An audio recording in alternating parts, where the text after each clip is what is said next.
Strike three was when we went out and did photo experiments and were able to replicate many of these photos, especially the difficult photos like the UFO hovering over the road. So my conclusion is 3 strikes and you're out.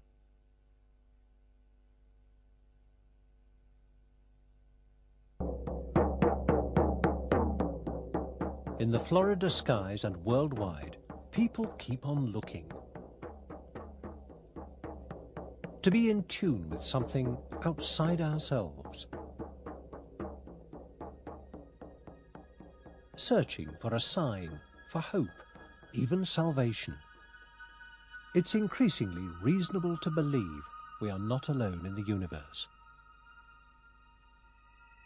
If signs of life on Mars prove true, then life may be even more widespread. Astronomers calculate the number of civilizations we can expect to detect in space.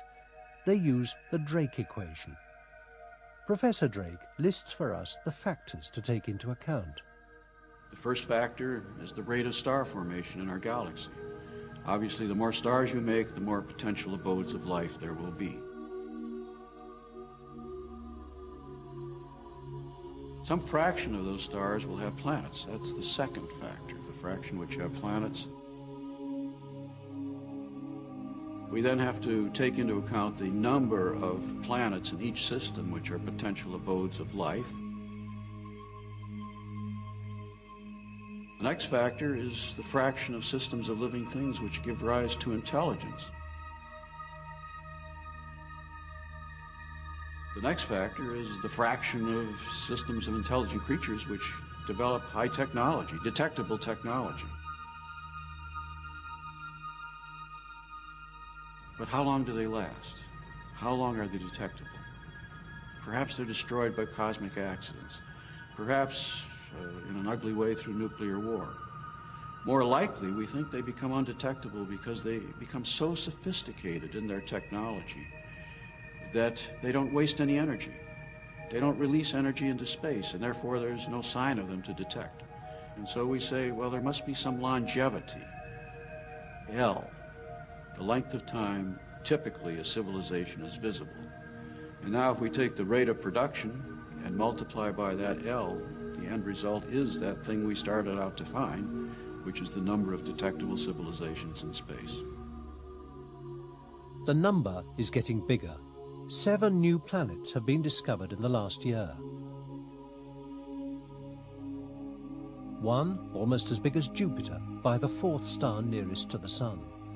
A planet orbiting star 51 in the constellation of Pegasus, and the giants near PSR 1257 plus 12. The latest estimate of the number of galaxies is now 50 billion. The number of detectable civilizations we might expect is 100 million. It's a pity our world is in the back of beyond. Only a handful of stars could have heard us yet. We may hear ET phoning first. SETI, the search for extraterrestrial intelligence, is listening out. I made the first modern radio search in 1960. All over the world, large radio telescopes were being constructed because the beauty and power of radio astronomy had just been recognized. And also at that time, some very much more sensitive radio receivers were invented.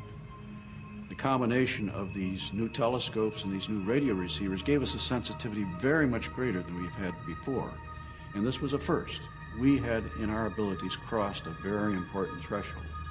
So it made sense to search. It didn't require anything special in the activities of the extraterrestrials. If they were just like us, we could detect them. Conducting a SETI search from the Earth's surface is very challenging and very difficult. And the reason is you detect intelligent signals all the time. It's just they're all from us. Have we ever detected an intelligent signal from another world? This man may have. Jerry Amon. At Ohio State University's Big Ear radio telescope, bigger than 3 football fields. From near the center of the galaxy. From a fixed source. an on-off signal 30 times stronger than the background, heard on a single channel. We had started a data run on August 15th, 1977 that lasted for about 3 days. As I was looking through the printout, I was recording and marking all of those signals that were unusually strong, and I came across one that was stronger than I'd ever seen before by many times. And I was so astonished that I wrote the word "wow!" exclamation point over in the margin without even thinking.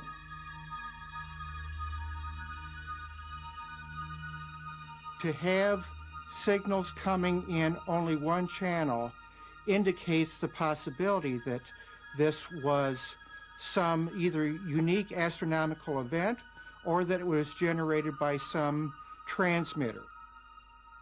We are resurveying the sky using more modern equipment, and we have passed through that same region of the sky and have not seen the WOW source again.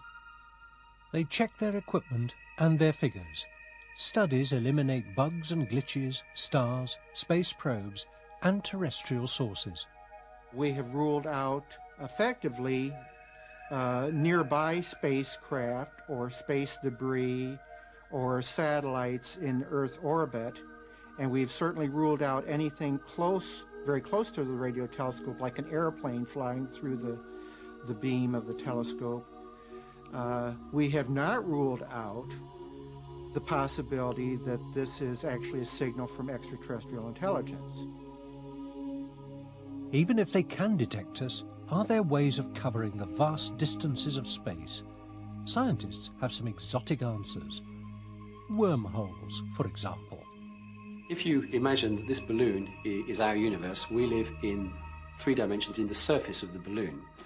And it has been suggested that there may be what are called wormholes, that, if you like, sort of run across the balloon from one side to the other, or connecting points, which would allow us to travel from one side of the balloon via a shortcut to the other side of the balloon. How about warping space? Imagine that this sheet of paper is our universe and we're at point A and we want to go to point B. Normally we would have to travel through from A to B through the universe. What would be nice, of course, would be if we could find some way of bending the universe in another dimension to bring those 2 points together and then step across the gap. And that's a sort of space warp, if you like, warping the universe to bring those points closer together. The answer remains theoretical. For us, we are limited to sending probes into nearby space, to gather information, to photograph and measure atmospheric conditions. Could others be doing that too? The most fervent UFO believers say it's already happening. They claim footage taken on board the shuttle Discovery in September 1991 shows an alien craft taking evasive action from one of our missiles.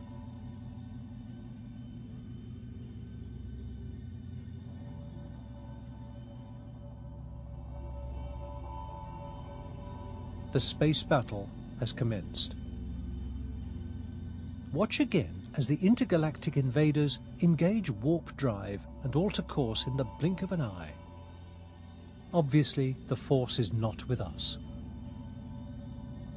There is another explanation. And in fact, the very same physical process that caused the space battle is behind the comet that's overhead tonight. The brightest comet in the last 20 years. Now, how does a comet relate to this space battle photograph from the shuttle? Well, the comet is a rocky object with a lot of ices. And when it comes in near to the sun, the heat from the sun causes the ice to sublimate, to turn into vapor. Now, this produces forces on the comet which tweak its orbit and make it very hard to predict the orbit of a comet. The shuttle carries 5, 6, 7 people into space every time it goes up. And those people in the shuttle do exactly what we do on the ground. They breathe, they eat, they drink, and they eliminate. They use the bathroom. The shuttle accumulates all this wastewater. Periodically, it dumps the wastewater overboard. when you dump off this wastewater and it turns into ice, what's going to happen to it? When you come into a part of the orbit where that ice can be hit by the sun, now you've got all these little ice crystals. They're hit by the sun. They start to sublimate. That is, they go from solid ice to gas. When that happens, it creates a jet. That creates a force. In essence, a little mini rocket engine. Much like on the comet that we've seen, but it's certainly not a space battle from, creatures from Zeta Reticuli or wherever. Our probe Pioneer is leaving the solar system. What would ET's probe look like? Perhaps like this meteorite seen by the Spacewatch team at Kitt Peak, Arizona. In 1991, by chance, they spot a potential alien craft. Possibly an alien space probe on a reconnaissance mission.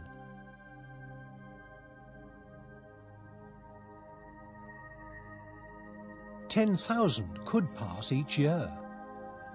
We would be lucky to notice a single one. So we watch and wait and wonder